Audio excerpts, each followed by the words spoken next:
வயிற்றுக்கு எதமாக சாப்பிடணுன்னா அதுக்கு தயிர் சாதம் தான் சரியாக இருக்கும். அதுவும் தயிர் சாதத்துக்கு தொட்டுக்க வறுவல் பண்ணால் இன்னும் நல்லாயிருக்கும். நண்பர்களே, உங்கள் பொண்ணான கையை அப்படியே இதில் தட்டி விட்டுருங்க.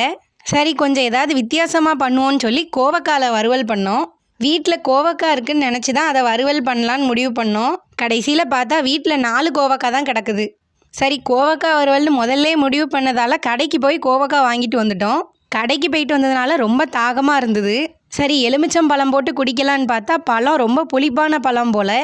ஒரு விளம்பரம் உண்டே, தயிர் சாதம் அதிகமாக இருக்குன்னு ஊறுகாய் வாங்குறது, ஊறுகாய் அதிகமாக இருக்குன்னு தயிர் சாதம் வாங்குறதுன்னு. அந்த மாதிரி கடைசியில் ஆகி போச்சு.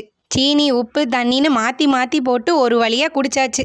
மஞ்சள் தூள், மிளகாய் தூள், மல்லித்தூள், சீரகத்தூள்லாம் போட்டு வறுவலையும் செஞ்சு முடிச்சாச்சு.